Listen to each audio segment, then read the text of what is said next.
So, in this episode, you're going to find out why your brain keeps running threat assessments even after your last client leaves for the week. And we're going to do something about it right here, right now.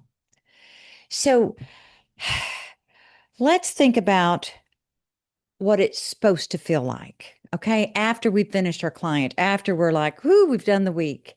Not what people tell you it's supposed to feel like, but what it actually feels like for you in your body, because we've got to get embodied to really understand this.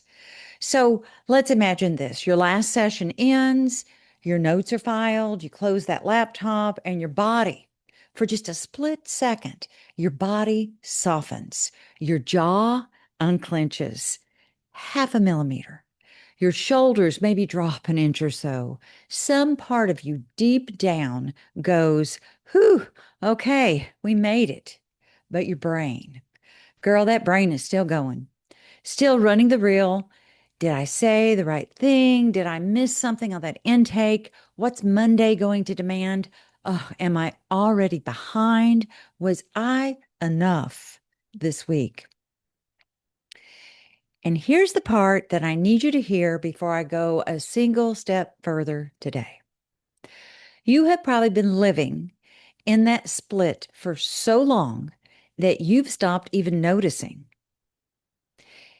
You're not even aware it's happening. Body wanting rest, brain refusing rest. You've accepted this as the texture of your Fridays, maybe even the texture of yourself. And y'all, that is not who you are. That is what your nervous system learned to do. And those things are not the same. Today, I'm going to show you the neuroscience, real peer-reviewed, named researcher neuroscience for exactly why that happens. And then we're going to do a 10-minute practice that gives your nervous system one thing it's been waiting for, someone to hand it. Dun, dun, dun. Updated data. Okay. So we're going to start with good old Bruce McEwen. We've talked about him before, and he's one of the most important researchers of the last century. He spent decades documenting what he called the allostatic load. And y'all know that's the cumulative biological cost that builds in the body and brain when the stress systems that were designed to turn off and turn on are kept constantly running. Here's what he found that is critically important for every healer in this audience. Your stress response system was designed to be episodic. It fires, it does its job, it shuts off. You survive the lion, right? You rest, the cortisol clears, the hippocampus resets. That is how the system was built. But y'all, in a clinical environment, or as a professor, I can honestly say, y'all professors, y'all's educators out there, that kind of environment as well, where the crises are not lions, they're humans in pain. They come one after another, 5 days a week, year after year. The system never fully turns off in between events. The shutoff signal never arrives clearly. And over time, McEwen documented that continuous running of the stress system stops being protective and starts being damaging. The brain literally begins to rewire around the assumption that the threat is permanent. So your spinning brain on a Friday is not a weakness by any means. It's a nervous system that has been running a system McEwen called the allostatic overload. And it no longer recognizes the end of clinical hours as a signal to stand down because it stopped trusting that signal a long time ago. Now let's pair that with Dr. Sonia Lupian at the University of Montreal. She spent decades documenting about cortisol and threat detection. Her research identifies 4 factors that the brain reads as threat. Listen to this. I find this really interesting. I can really relate in my own life. So listen closely. I'm curious what y'all think. So here's the four things, the four factors she identified: something new, right? Something unpredictable, a sense of losing control, and an ego threat, a challenge to your sense of who you are. Those four factors she shows are present in virtually every clinical interaction every single day. So when cortisol stays elevated across repeated threat exposures, the brain doesn't just respond faster to a threat. Y'all, it begins to recruit more of its architecture to be threat detectors. Your threat detection architecture grows. So more of your neural resources get reassigned to surveillance, and that reassignment doesn't automatically reverse when you close the office door. Your brain doesn't get the memo that the shift ended because the threat it learned to watch for was never a thing you could lock outside. So here's where Dr. Marcus Raquel at Washington University in St. Louis adds the final piece. And I think this is pretty fascinating. I love looking at this research. He does neuroimaging research, and he identified that the default mode network, we've talked about that a lot. Y'all remember it's that constellation of brain regions that activates precisely when you're not focused on an external task. So when the clinical day ends, your external demands disappear, and the DMN, default mode network, comes fully online. And in a brain that has been trained by years of allostatic overload and cortisol mediated hypervigilance, that network doesn't rest. Y'all, it reviews, it audits, it runs threat assessments on everything you just did. Make sense? See, it's looking for what you missed. That loop you felt on Friday, it's not anxiety as a personality trait. It's the default mode network doing exactly what your allostatic system trained it to do, using the only rest time available to keep scanning for what's coming. So, sweet soul, your brain, that beautiful brain of yours, it is not broken. It is brilliant. It built an entire architecture to keep you functioning under conditions that would have broken a lot of people. It just needs updated data. And that is what we're going to give it right now. Okay, so I created a practice for you because, I'm the creator of practices. And so this practice I call, well, first, this practice pairs your solar plexus chakra, which y'all know is your center of personal agency and self-definition, with the brain's threat detection loop. And I call this the sovereign stillness reset. But the reason that we need to pair this with your brain's threat detection loop is because based on Lupien's research, this has become very clear. The threat your brain is scanning for on a Friday, y'all, it's not a clinical emergency. It's an identity threat. Hear that again, not a clinical emergency, identity threat. The question your default mode network is looping on is not what did I miss? It is this: was I enough? And that solar plexus is precisely where we address that. So I need you to find a seat, both feet flat on the floor, spine easy and tall. Bring one hand to rest just above your navel, right there on your solar plexus. Flat palm, warm contact.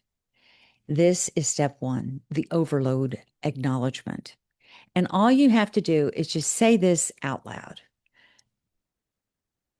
I don't want you to think it. It really needs to be said out loud. Your nervous system needs to hear you. My brain has been running the threat scan all week. Of course it has. Look at what I carry. Say it again without rushing past it.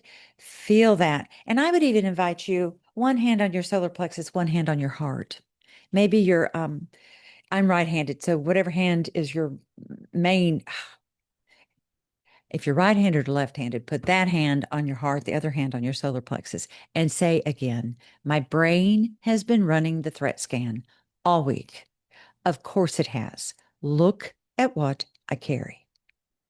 So what you're doing in this moment is something that research makes clear.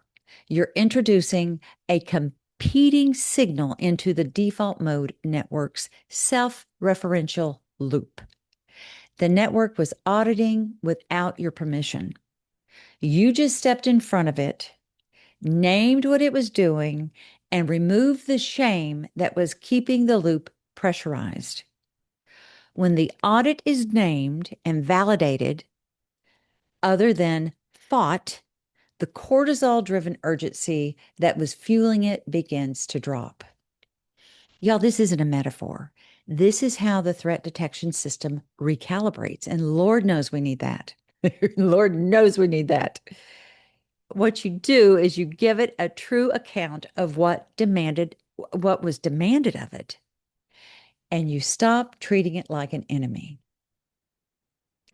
We make friends with it. Isn't that a technique we use with depression or other symptomology our clients are facing? We're going to use that technique on ourselves. We're going to animate it and make friends with it.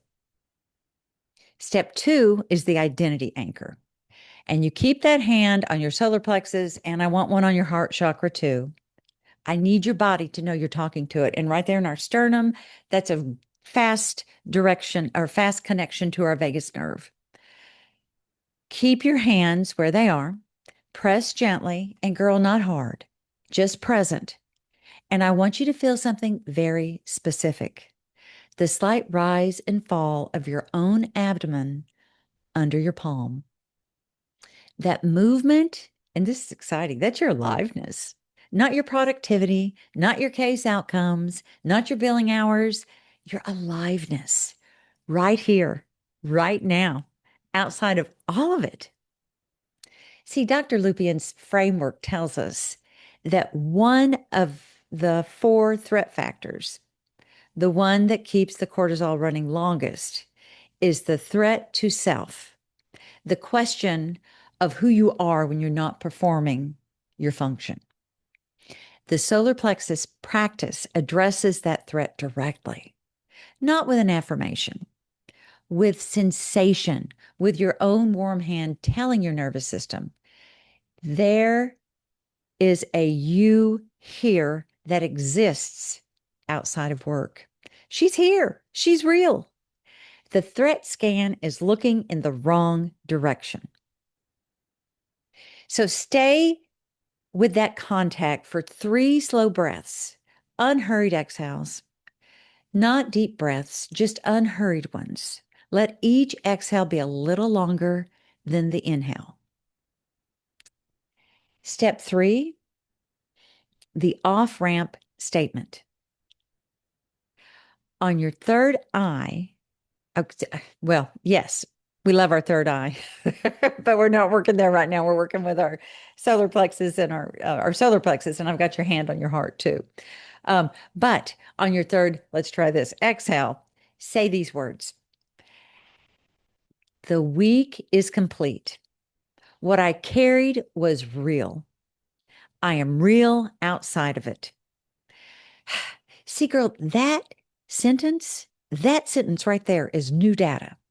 Every time you say it, hand on solar plexus, hand on heart, after a week of carrying what you carry, you are making a deposit into a nervous system that McEwen showed us has been running a deficit for years.